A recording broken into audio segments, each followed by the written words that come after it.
Basi Mheshimiwa Rais amekwisha maliza kulikagua gwaride. Tunaomba sote kusimama ili tuweze kumkaribisha Mheshimiwa Rais katika jukwaa rasmi. Karibu Mheshimiwa Rais.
Mheshimiwa Rais itapata sasa kipindi cha kuwatunuku mahafala bora. Karibu Mheshimiwa Rais.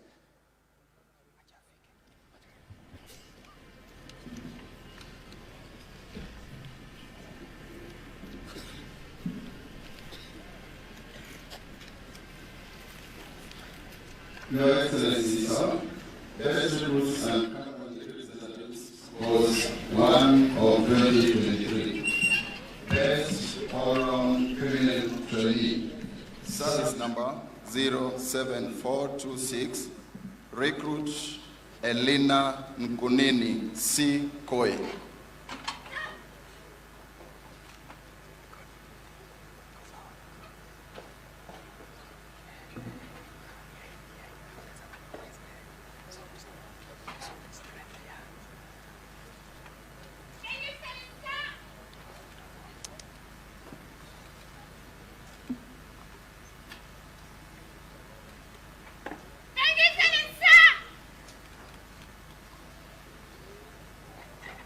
Best all-round male trainee, service number 08043, recruit John Otieno Tuju, B Company.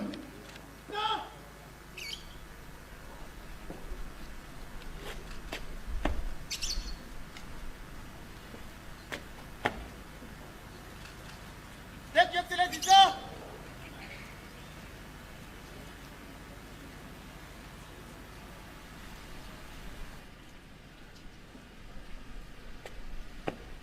you, Excellency, sir. Best recruit in academics, service number 07576, recruit Faith Jelimo C. Koi.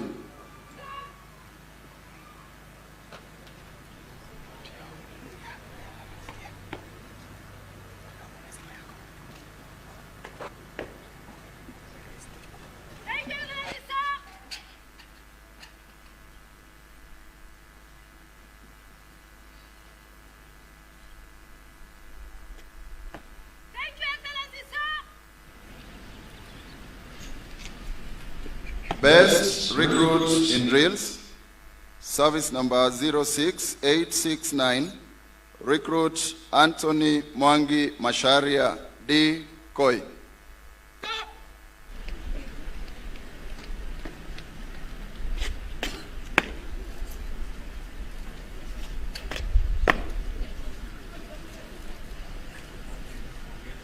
Thank you, Excellency, sir.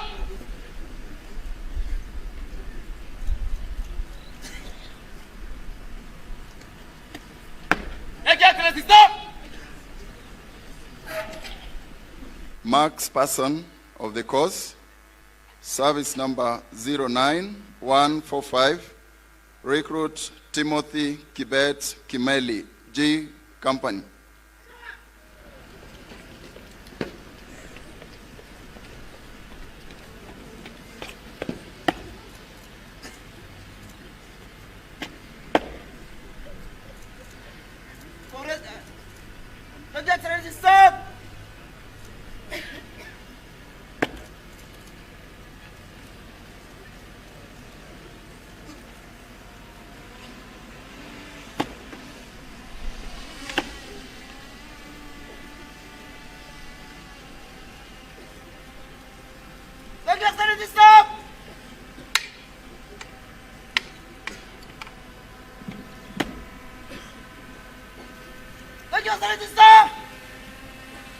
Best company in turnout and bearing, company representative, Chief Inspector Lucy Wangeshi Niatu, F Company.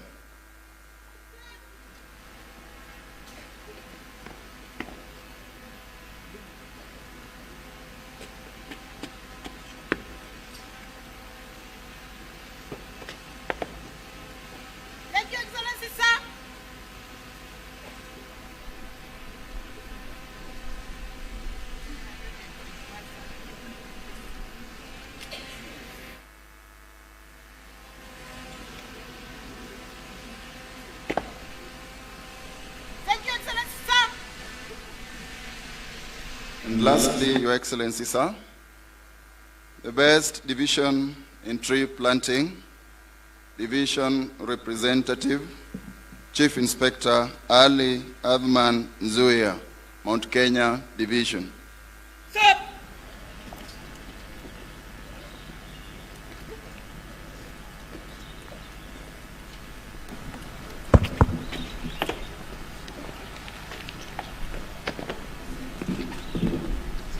Thank you, Excellency, stop!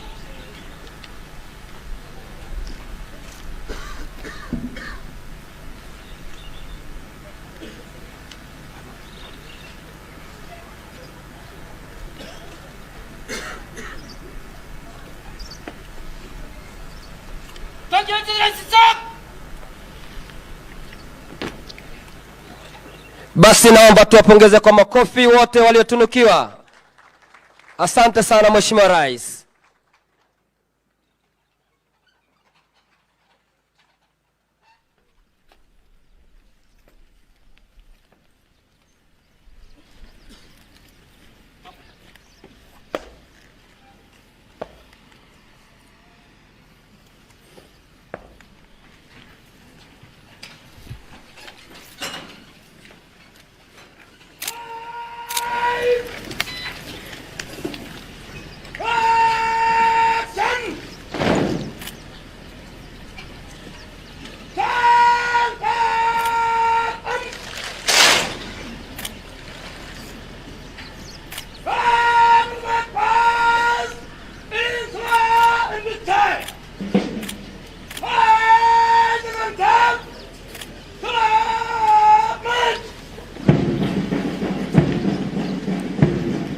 Basi Mheshimiwa Rais, mbele yako ni gwaride linalojumuisha vikundi 60 wakiwa ni askari 2664 ambao tayari kabisa Mheshimiwa Rais wako tayari kufuzu siku ya leo. Gwaride hili Mheshimiwa Rais liko chini ya uongozi wake mkuu wa gwaride Superintendent Matthew Chirichir, akisaidiana na kiranja wa gwaride Chief Inspector Clement Naukot. Parade RSM ambaye anashughulikia nidhamu ya gwaride hili Mheshimiwa Rais ni Sergeant Masai Patek.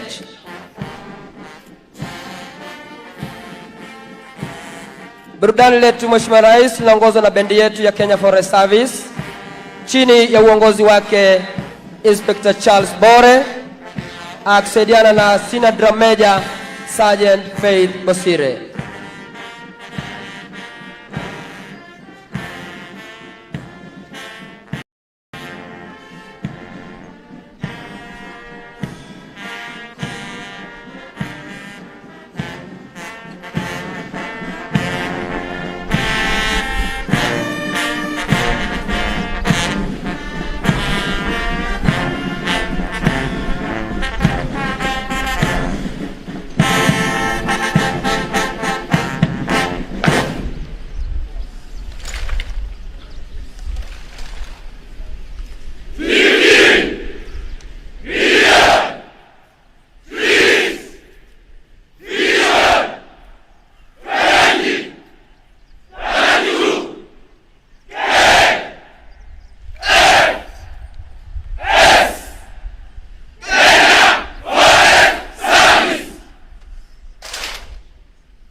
2032. Mheshimiwa Rais, hii ni mojawapo ya dhihirisho kwamba askari hao wako tayari kabisa, Mheshimiwa Rais, kufuata agizo lako la upanzi wa miche bilioni 15 itimiapo mwaka 2032. Kenya Forest Service wakiwa ni washikadau wakuu wako tayari kabisa, Mheshimiwa Rais, kuweza kushirikiana na wananchi kuhakikisha kwamba agizo lako limetekelezwa. Karibu Mheshimiwa Rais.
Vikundi 60, contingent ya kwanza ikihusisha vikundi 10 wanajitayarisha sasa kuweza kupita mbele ya jukwaa kutoa heshima zao kwa mwendo wa polepole, huku bendi yetu ikitokea magharibi mwa uwanja chini ya usimamizi wake Director of Music Inspector Charles Bore wako tayari kabisa kuweza kuchukua nafasi zao.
akisaidiana naye Inspector Christine Amadi.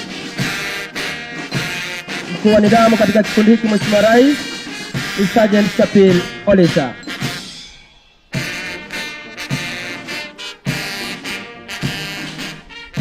Kikundi cha tatu Mheshimiwa Rais kinaongozwa naye Chief Inspector Grace Mudike akisaidiana naye Inspector Felix Ekai.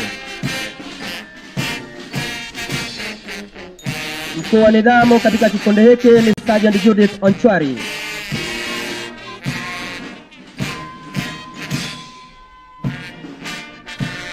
Kikundi cha nne Mheshimiwa Rais kinaongozwa naye Chief Inspector Ali Zuya akisaidiana naye Inspector Moses Leparan. Mkuu wa nidhamu katika kikundi hiki ni Sergeant Kevin Wandeto.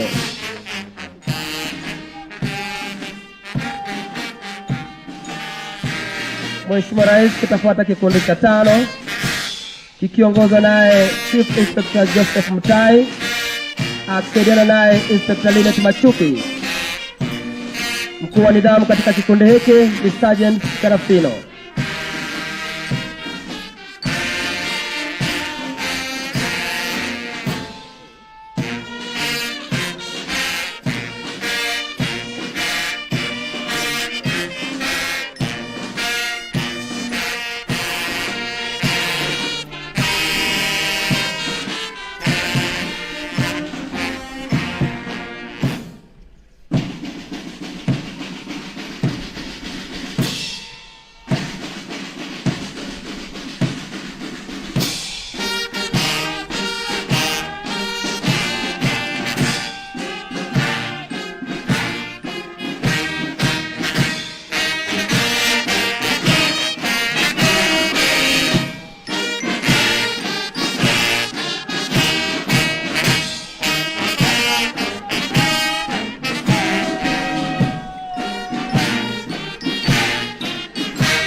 Basi mwisho wa onyesho hilo Mheshimiwa Rais ni kikundi cha 10 kikiongozwa naye Inspector David Wanaswa akisaidiana naye Inspector Safari Kenga. Nyuma ya kikundi hicho Mheshimiwa Rais ni Sergeant Job Orina. Katikati ni parade RSM wetu Sergeant Masai Mate.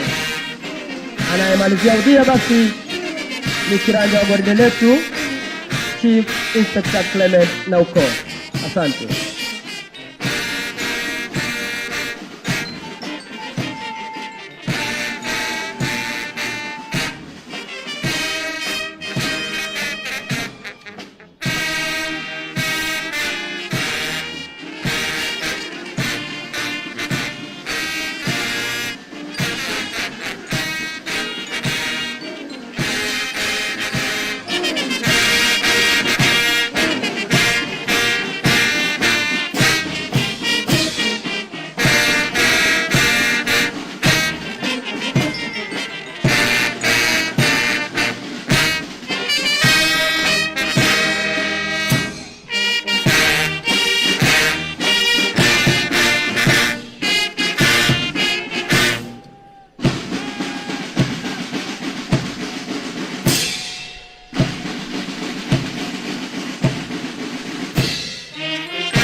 Mheshimiwa Rais, kwa sasa gwaride linabadili mwendo kutoka mwendo wa polepole hadi mwendo wa kasi.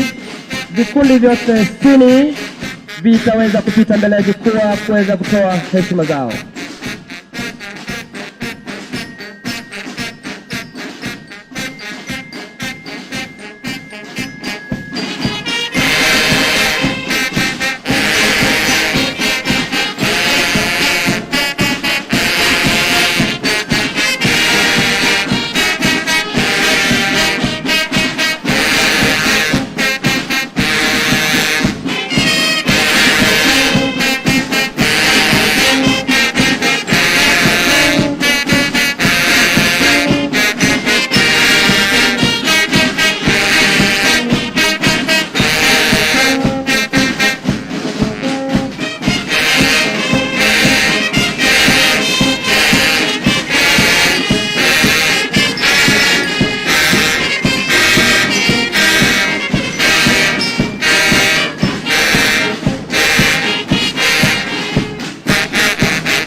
Wakiwa tayari kabisa Mheshimiwa Rais kuweza kulinda misitu yetu masaa 28. Vikundi vyote 60 vitapita mbele yako kwa mwendo wa kasi. Tunaomba basi kujumuika naye Mheshimiwa Rais kuweza kupokea heshima kutoka kwa askari hawa.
Kinapita sasa kikundi cha 6 kikiongozwa naye Chief Inspector Ann Chergut akisaidiana naye Inspector Benjamin Okring. Mkuu wa nidhamu katika kikundi hicho ni Sergeant Alan Asbigo. Kitafuata sasa Mheshimiwa Rais kikundi cha 7 kikiongozwa naye Chief Inspector John Liwa akisaidiana naye Inspector Washira Gatweria. Mkuu wa nidhamu katika kikundi hicho ni Sergeant Alfred Wekesa. Kinafuata kikundi cha 8 Mheshimiwa Rais kikiongozwa naye Chief Inspector Jennifer Tompoi akisaidiana naye Inspector Samuel Magige. Mkuu wa nidhamu ni Sergeant Martin Ngatia. Kikundi cha 9 Mheshimiwa Rais kinaongozwa naye Chief Inspector George Kimani akisaidiana naye Inspector Michael Cobb. Mkuu wa nidhamu Sergeant Bokayo Dida.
Basi Mheshimiwa Rais, ikiwa na mwisho wa maonyesho ya vikundi,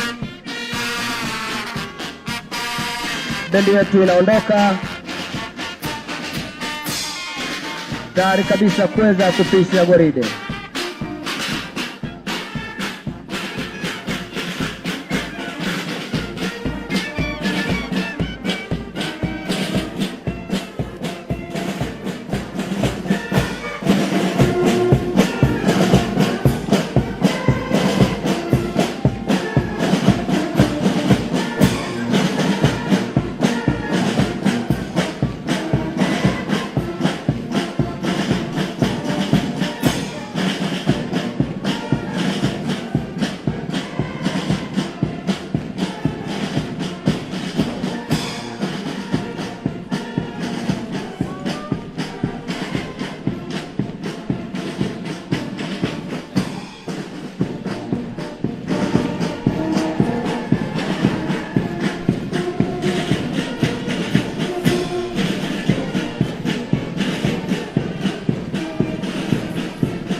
Kwa hivi sasa askari hao wanajitayarisha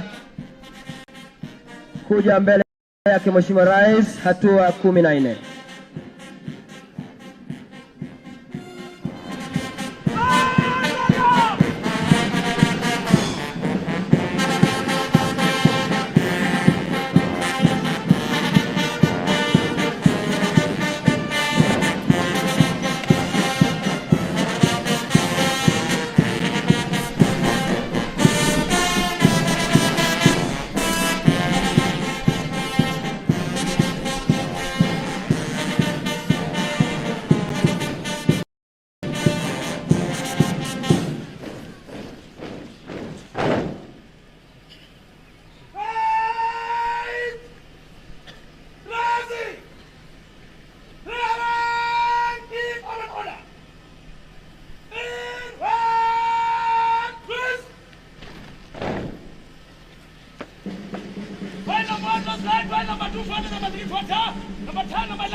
Basi tunaomba kusimama kwa wimbo wa taifa.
Mheshimiwa Rais, wanachukua sasa nafasi zao wakuu wa kichungaji kitengo cha walinda misitu kutongoza katika hafla ya kutoa kiapo. Karibu.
Offenses against the same, and that I shall, to the best of my skills and knowledge, discharge all the duties of a forest ranger, faithfully according to the law, and that during my tenure in the Kenya Forest Service, I shall observe all such lawful orders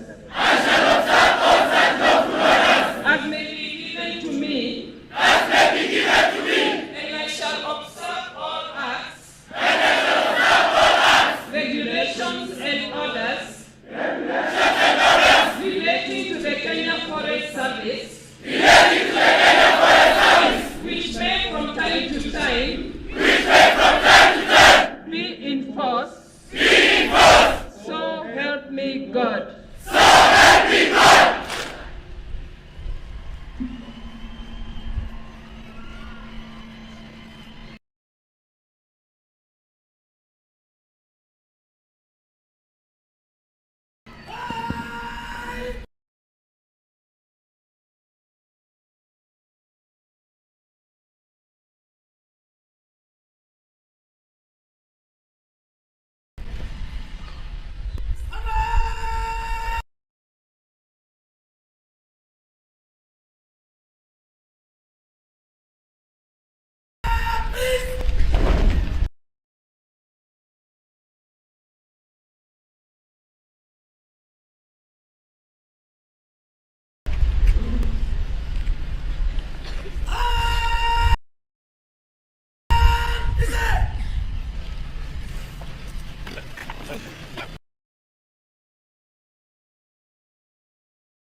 Enforcement Academy welcomes you to this passing out parade, and to proceed, I'll invite the Chief Conservator of Forests to guide us on the next program.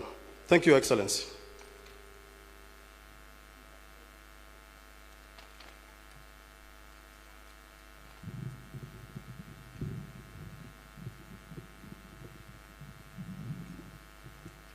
Your Excellency, Sir, the President and Commander-in-Chief of the Defense Forces of the Republic of Kenya, the the Cabinet Secretary for Environment, Climate Change and Forestry, the Principal Secretary for the State Department of Forestry and that of Environment, guests that are here, all protocols observed. Your Excellency, Sir, today marks a very momentum day for Kenya Forest Service because of your gesture, we today have these rangers who are ready to be deployed to the field. We thank you for that gesture and may God bless you. And without taking much time, it's now my duty to welcome the Governor for Nakuru to come and say 1 or 2 words, and thereafter invite the CS for Environment. Welcome.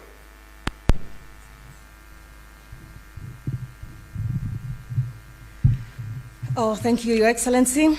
Your Excellency, Dr. William Samoei Ruto, the President of the Republic of Kenya and Commander-in-Chief of the Kenya Defense Forces, the Cabinet Secretary for Environment, Climate Change and Forestry, Honorable Soipan Tuya, Principal Secretaries, Chairman, Kenya Forest Service Board, the Chief Conservator of Forests. Mine here today, Your Excellency, is really just to introduce all our leaders who are with us this morning. And I will begin with our area MP, Madam Speaker, Madam Mheshimiwa Wangari. Asante. We also have the MP for Nakuru Town East, Mheshimiwa Gikaria, who is the chair of the Environment Committee in the National Assembly. Your Excellency, we also have, you have Madam Gathambi Charity, the Member of Parliament for Njoro, and also the chair of the Climate Change Caucus in Parliament. We have Senator Tabitha Karanja, the Senator of Nakuru. Oh, sorry. Okay. We have Honorable Lisa Chelule, the Women Rep Nakuru County. We also have Mheshimiwa Kamuren, who is the MP Baringo South. And Your Excellency, I have my colleague, who is the Governor of Taita Taveta, Governor Muadime, but also the chair, or rather also the chair of the Environment Committee of the Council of Governors.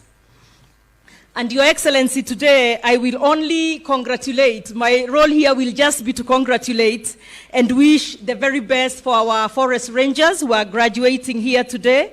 And as they join this noble national cause, wish them all the best going forward in their careers and in helping you and us in conserving the forests. And as I conclude, I say Genesis, I quote Genesis 2:15, which says, "The Lord God took the man and put him in the Garden of Eden to work it and take care of it." So as you proceed, please help us conserve our forests. Thank you, Your Excellency, and let me take this time to invite the Cabinet Secretary for Environment, Her Excellency, Madam Soipan Tuya. Thank you.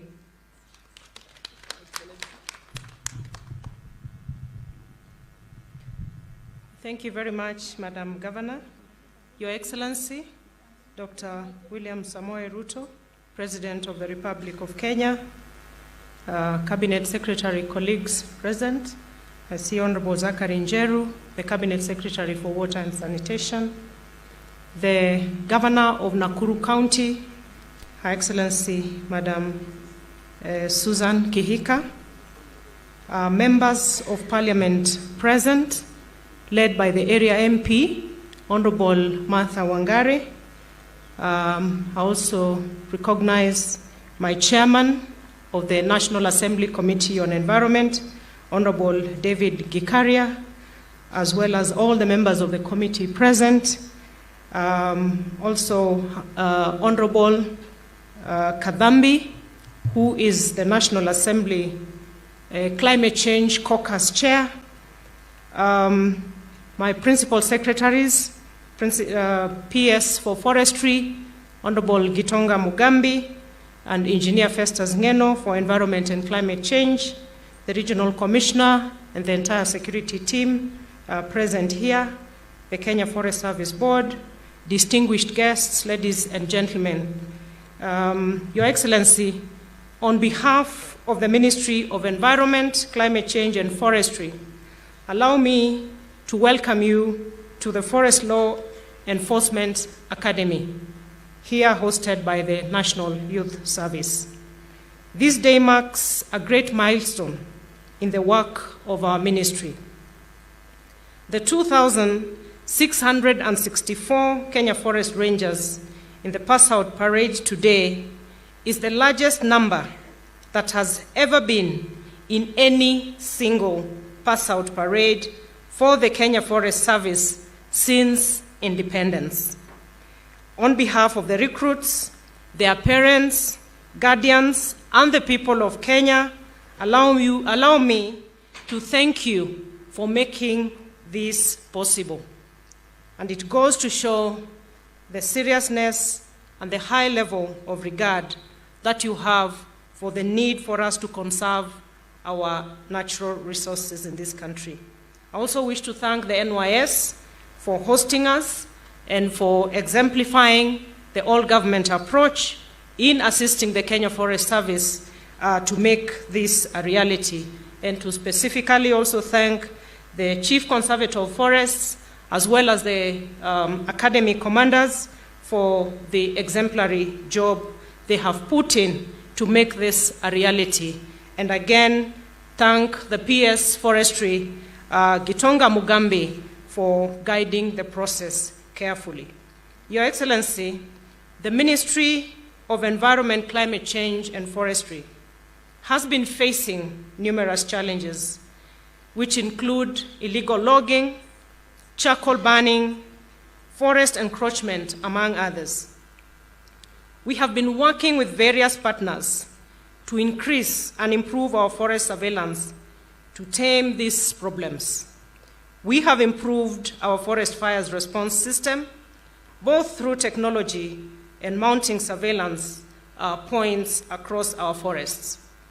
We are also exploring, and with the support of partners, the use of drones to detect illegal forest activities. Your Excellency, you also know that we are calling out to our partners to help us fence off all our protected ecosystems in the country. With all this, Your Excellency, the passing out of these recruits today will only come to complement in a big way these efforts, which will improve the health of our forest ecosystems. Your Excellency, forests are important for Kenya. They provide many resources that we use in our daily lives. They are a biodiversity haven, giving home to important biodiversity which support human existence. They help in the mitigation of climate change because of their ability for carbon sequestration. Forests support jobs in the forest value chain. As a ministry, we look forward, and we have put measures in place to deploy these forest rangers who are graduating today to the various hotspots to address the challenges that I have mentioned, Your Excellency, and to safeguard and enhance our forest plantations to help us make the best use of our forest resources. Forests sustain rural livelihoods, especially for the forest-adjacent communities. Forests remove harmful pollutants from the atmosphere and pump in oxygen. They protect us from natural disasters, offer recreation for sports and tourism. They offer a wide variety of ecosystem services that support human beings. In short, Your Excellency, forests are life. Your Excellency, I have highlighted all these benefits of forest, which is in line with our national landscape and ecosystem restoration program towards the growing of 15 billion trees that you launched last year, to underscore the fact that all these activities that you lead us in delivering are not only useful for the environment's sake, but for the whole of humanity, given the interconnectedness of the environment, human rights, and sustainable development. Your Excellency, we are waiting with bated breath for the short rains to come. And Your Excellency, as we wait for heavens to bless us and we are praying, we have set in place the strategy for each and every individual Kenyan to take their space to help us realize the growing and nurturing of 15 billion trees. Your Excellency, as you know, it is a whole government approach, and I would like to encourage our county governments, and here we are in Nakuru today. Her Excellency, Governor Susan, she has her targets. Our members of parliament have their targets. Your Excellency, the private sector have come out with a lot of enthusiasm to support our efforts. Each and every ministry, department, and agency of government has their targets rolled out. And we are saying to individual Kenyans, at the very bare minimum, if we do 100 trees per Kenyan per year, we are going to surpass the 15 billion tree growing target.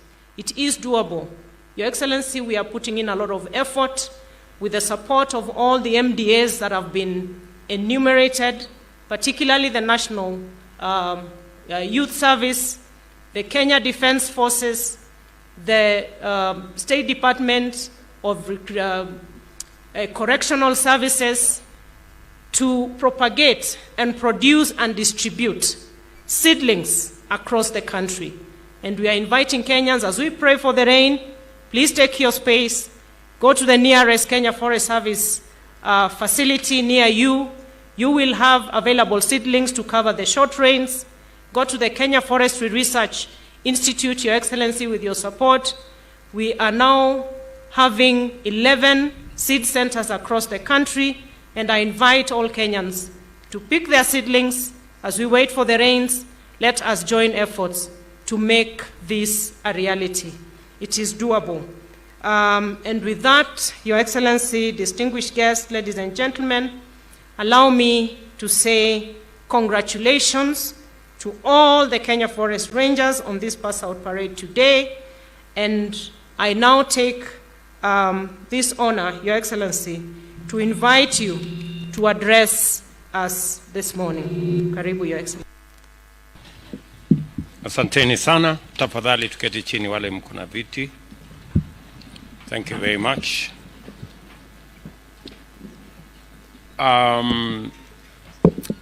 Graduates, the Kenya Forest Service community, pamoja na wazazi wetu wote waliofika hapa, hamjambo. I am delighted to join the graduates, their families and friends, as well as the Kenya Forest Service Law Enforcement Academy community, as you celebrate this important milestone in the careers of the graduates. The history of this academy, the sustainability of the forest sector and conservation movement, as well as our country's journey to the fulfillment of our collective determination to sustain the environment for the benefit of present and future generations. This occasion, therefore, positions the graduating class, together with the Kenya Forest Service in its entirety and the Ministry of Environment and Climate Change, as the focal point of a critical constitutional mandate with existential implications, not only for us in Kenya, but for humanity in its entirety. Article 42 of the Constitution recognizes every person's right to a clean and healthy environment, which includes the right to have the environment protected for the benefits of the present and future generations, and to have obligations relating to environment fulfilled under Article 70. Article 69 sets out the state's obligations in respect of the environment, which include ensuring the sustainable management and conservation of the environment and natural resources, achieving and maintaining tree cover at least 10% of the national land area, and eliminating those processes and activities likely to endanger the environment. Our National Development Blueprint, the Kenya National Vision 2030, makes a clean and secure environment a necessary component of our development agenda. Moreover, the bottom-up economic transformation agenda commits us to implement the constitutional tree cover mandate together with the strategies to achieve mitigation, adaptation, and resilience in response to the impacts of climate change as part of a broader program to fulfill our commitment to reduce emissions by 32% by 2030. More than 2/3 of our landmass is arid and semi-arid rangelands. As a result of climate change, extreme weather, including prolonged and severe drought as well as flooding, have caused unprecedented levels of devastation through famine, loss of livelihoods, dried crops and dead animals, both livestock and for the first time wild game.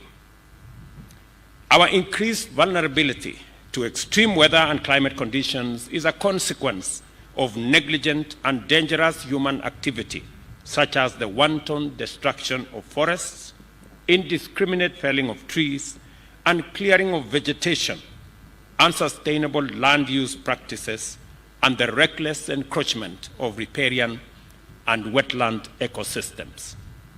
Climate change itself, caused by global warming as a result of dangerous accumulation of greenhouse gases in the atmosphere, is driven by industrial emissions and pollution and the systematic compromising of the Earth's capacity to sequester carbon and the atmosphere using its natural lungs, which are our forests.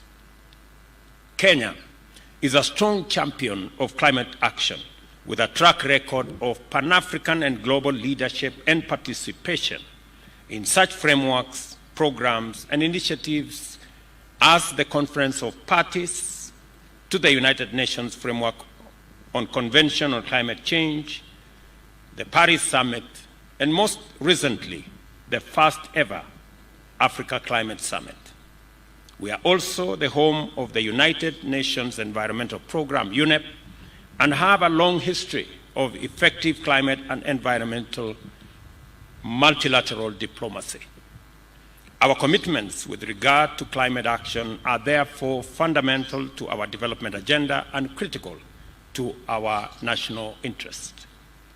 The protection of biodiversity is a constitutional obligation of the state that touches on fundamental rights of present and future generations of all our citizens. Our tree cover and forests sit at the heart of this commitment, both in terms of protection and conservation, and also with respect to enhancement and protection of all our environmental assets. I find it important to share this context with you, and especially with the graduates. If anyone told you, young people standing before me today, that your job is a routine occupation, they are very mistaken. You enter our national economic transformation equation as the people's trustees and guarantors of fundamental constitutional mandates and custodians of our forest value chain, which comprises critical resources and essential community assets. Our lives and livelihoods depend on the protection and sustenance of our biodiversity and the mitigation of climate change. You are therefore expected to be drivers of our national landscape and ecosystem restoration program and lead our organizations, communities, and especially the young people in making sure that our ambition to grow 15 billion trees by 2030 is actualized. Wacha nirudie kwa Kiswahili ili tuelewane. Tumekubaliana ya kwamba majukumu mnayoenda kuchukua kutoka leo sio majukumu ya ajira peke yake. Ni majukumu ya muhimu katika kuhakikisha ya kwamba matatizo ya kubadilika kwa hali ya mazingira yanashughulikiwa. Azma yetu kama taifa kupanda miche bilioni 15 inatimia. Na vile vile tunapata nafasi kama taifa kutumia rasilimali zetu za misitu kuongeza nafasi za ajira na vile vile kuzalisha uchumi wa taifa letu la Kenya kwa kuhakikisha ya kwamba rasilimali zetu za misitu inatumika katika kutengeneza furniture ya taifa letu la Kenya, na kuhakikisha ya kwamba vijana wetu wanajumuishwa katika nafasi za ajira, ikiwemo mpango wetu wa nyumba 200,000 kila mwaka. Tutahitaji rasilimali nyingi ambazo zitatumika kutoka misitu yetu.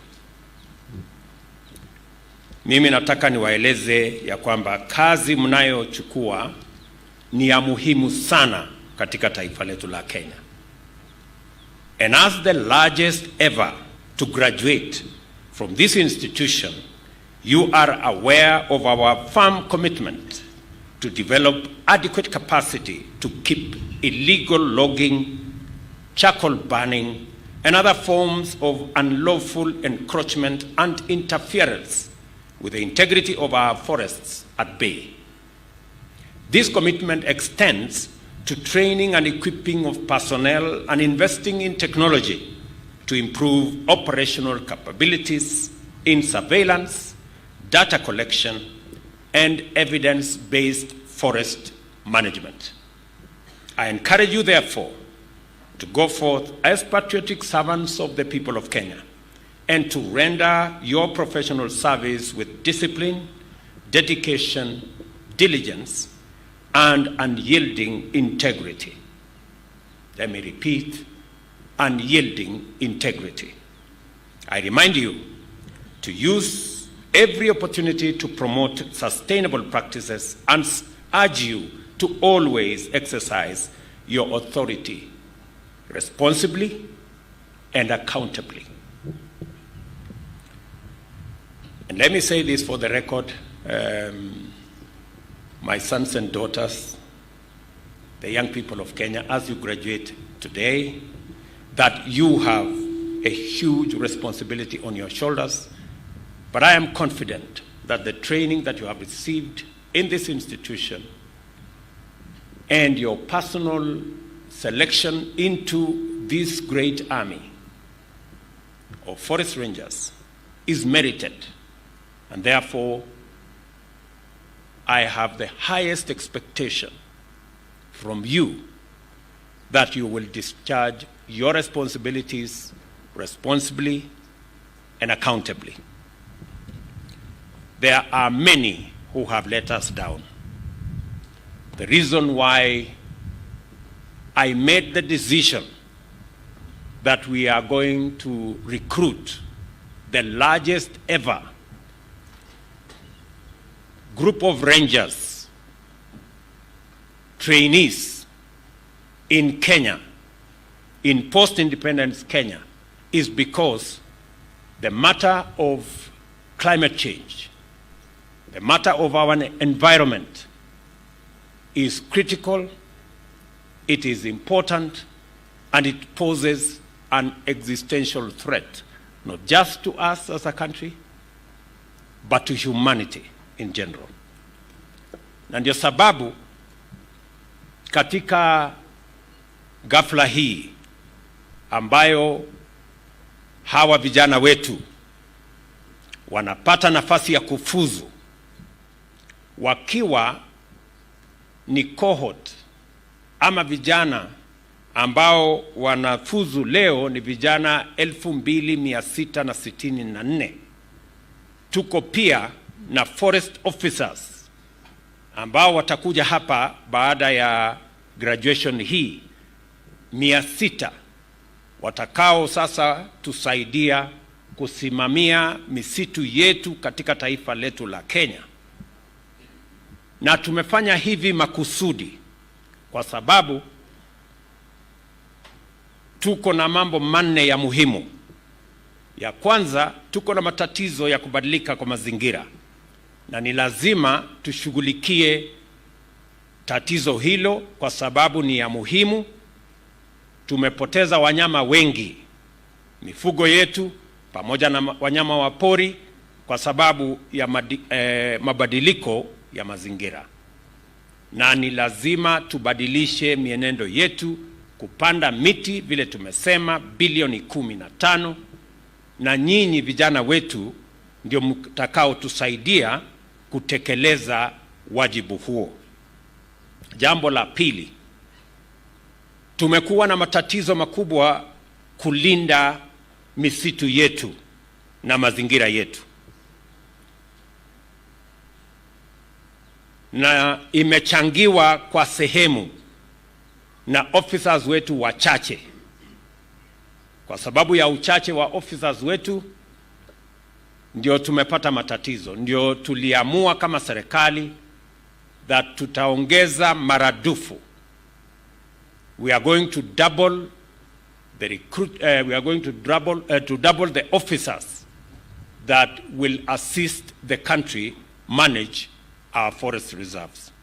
Kwa hivyo ni jambo la pili ya muhimu kwamba hawa officers wengi ambao tumewaajiri ni kwa sababu tunataka tuondoe changamoto ya kuharibika kwa misitu yetu. Na jambo la nne ni kwamba tunataka kutumia rasilimali zetu za misitu kuhakikisha ya kwamba tunapata nafasi ya ajira katika sekta yetu ya kutengeneza furniture. Katika budget yetu ya mwaka huu tumeweka ushuru kwa wale wanataka kutuletea furniture kutoka nchi zingine, na tuko na vijana wetu wengi wamesoma, wako na uwezo wa kututengenezea furniture katika taifa letu la Kenya. Kwa hivyo jukumu letu katika kushughulikia sekta hii ni kuhakikisha kwamba tunapanua nafasi za ajira kupitia sekta hii ya kutumia rasilimali yetu ya misitu, kuhakikisha kwamba hatuagizi vitanda na meza na furniture na viti kutoka nchi zingine zitengenezwe na vijana wa taifa letu la Kenya, tukitumia rasilimali yetu ya misitu ya taifa la Kenya. Na ndio sababu tunaongeza hawa officers watuchungie rasilimali hizo, ili wale watu wachache ambao wametumia hizo rasilimali kwa njia isiyofaa tuweze kuwazuia. Na jambo la tatu, la nne, tunataka pia kutumia rasilimali zetu za misitu kuzalisha uchumi wa taifa letu la Kenya, ili tuweze kutumia rasilimali ambazo ziko Kenya kuhakikisha ya kwamba hatutumi foreign exchange ama pesa zetu za kigeni tukiwa tunaagiza vitu ambavyo zinaweza kutengenezwa na vijana wetu katika Kenya wakitumia rasilimali zetu hapa Kenya. Na ndio sababu na mimi nataka niwashukuru communities, jamii ambazo wanaishi karibu na misitu. Wengi wa community forest associations wametusaidia sehemu kubwa kuhakikisha kwamba uharibifu wa mazingira ama misitu haiendelei wakiwa pale wakitazama. Kupitia kwa ushirikiano na wizara ambayo inahusika na na KFS, kumepatikana wale wafanyikazi wa KFS waliozembea kazini, walio wafisadi na walioshughulika na kusaidia kuharibika kwa misitu ya taifa letu la Kenya. Na nimeamrisha bodi ya KFS, hawa wote waliopatikana aidha wakizembea ama wakijihusisha na ufisadi ama wakichangia kuharibika kwa misitu yetu, wote waondolewe kazini na wapelekwe kotini. Wamepatikana tayari forest managers and forest rangers 23. Those who have been found either compromised, incompetent, or engaged in corruption in this space that has led to the destruction of our forest assets. I have instructed the board to remove them from being officers of government and workers of government, and as the DCI is concluding investigations, to make sure that these people are prosecuted. From tomorrow, I don't want them in government payroll. These are people who are saboteurs and who are encouraging the destruction of our environment. There must be a thorough cleanup in the Kenya Forest Service. And I have instructed the ministry to make sure that the tragedy that had become of the Kenya forest and environmental conservation in our country must come to an end. And that we are going to take whatever steps that are necessary to protect our environment, to protect our forests, and to make sure that the many good officers in the Kenya Forest Service, including those who are joining today, who are before me, have an opportunity to serve our country with integrity. Let me also say and congratulate the National Youth Service for working with our Kenya Forest Service in sharing these facilities of training. This is the true spirit of one government approach. We must continue to share all the facilities that we have, either for training or any other facilities, so that we can make sure that we use optimally all the infrastructure that we have at our disposal. I also want to state here and congratulate the management of Kenya Forest Service. I am informed that the uniform that these graduates are wearing and also the shoes are all locally made in Kenya by Kenyans.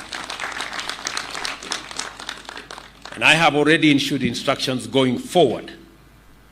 All uniforms, shoes, and other pieces and items of clothing that are required by all our security services must be manufactured locally by our companies and made by our Kenyan young people. Let me also underscore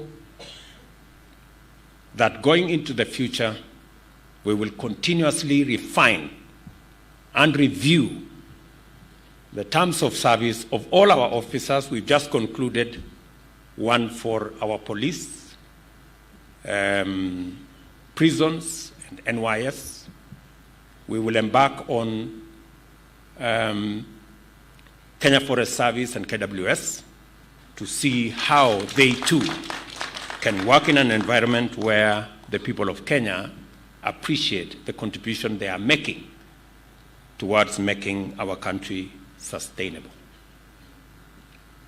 Let me conclude by saying that we will not allow the few people engaged in criminal activity to deny us the opportunity to exploit our commercial forests, our forest assets, for the growth of our country and the growth of our economy and the creation of jobs for our young people. We will deal firmly with them. We will be decisive and give ourselves the opportunity to use our forest assets responsibly, sustainably, to grow our economy, grow our jobs as we grow our country. I commend you, young people here, for your successful undertaking in this useful and rigorous education and training program, and congratulate you on your graduation. On behalf of the people and government of Kenya, I wish you God's blessings and success as you serve your nation and as you help us save our planet from climate disaster. Thank you very much. Congratulations again. My very best wishes. Na vile waziri amesema, na nimefurahi ya kwamba tuko na Wakenya wengi. Nimeambiwa hapa ya kwamba kuna Wakenya hapa karibu 30,000 na wamekuja kusherehekea graduation hii ambaye nimesema ndio kubwa zaidi tangu tuwe taifa huru kwa watu wa Kenya Forest Service. Na tunafanya hivi makusudi kwa sababu ni jambo la muhimu sana katika taifa letu. Tunangojea mvua ya wakati huu, na tumekubaliana ya kwamba katika msimu huu wa short rains tayari Kenya Forest Service na Wizara ya Environment wako na miche milioni 150. Na mimi nataka niwaulize Wakenya wote katika kila sehemu ya Kenya, haya miche ama ya seedlings milioni 150, kila mmoja wetu ashughulike, kila department, kila wizara, kila kitengo, na hata watu wa private sector tujumuike pamoja, kwa sababu yale tunayofanya ni mazingira ya taifa letu na itatuhusu sisi zote. Asanteni sana, na mkienda nyumbani msalimie wazazi wenu, na kwa wazazi mliokuja hapa, asanteni sana kwa kuheshimu hawa vijana na kwa kuja katika sherehe hii ya kufuzu kwao, kwa sababu pia nanyi mnatambua umuhimu wa mazingira na kazi vijana hawa wataenda kutimiza. Asanteni sana na Mungu awabariki. Thank you very much.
Basi baada ya heko kwa Mheshimiwa Rais, mkuu wa gwaride ataomba ruhusa ili aliondoe gwaride.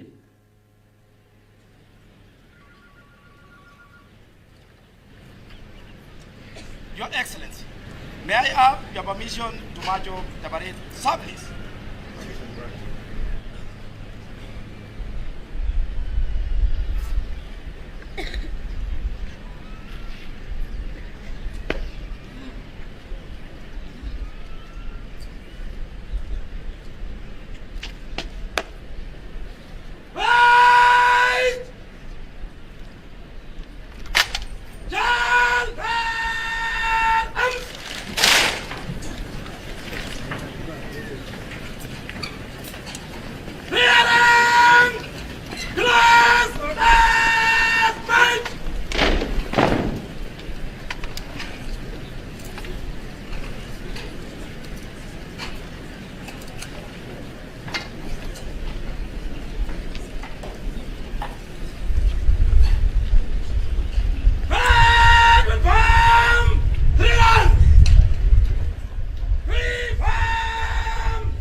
Kwa amri sasa, Mheshimiwa Rais, maafisa hawa wanaondoka kujiunga na maafisa wenzao katika jukumu la kulinda na kuhifadhi misitu yetu kwa mwendo wa kasi.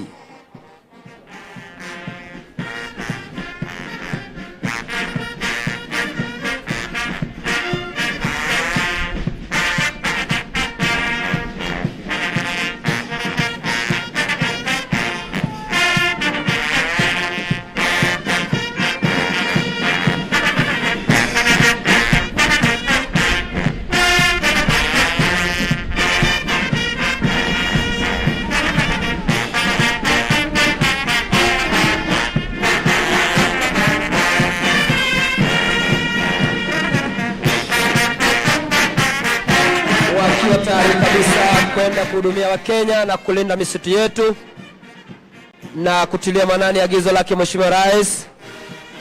Vikundi vyote 60 vitapita hapa kwa mara ya mwisho kabisa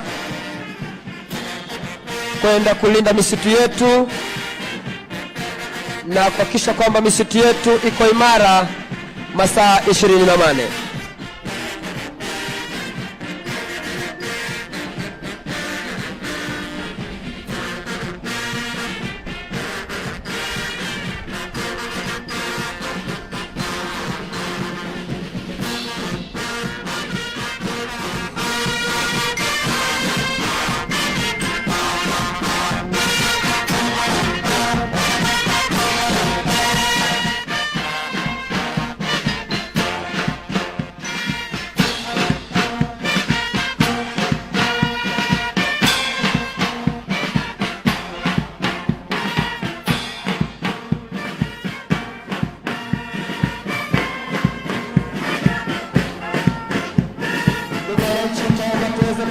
Mheshimiwa Rais kuweza kupokea heshima za askari hawa wanapoondoka sasa kuweza kujiunga na wenzao walioko kule nyanjani.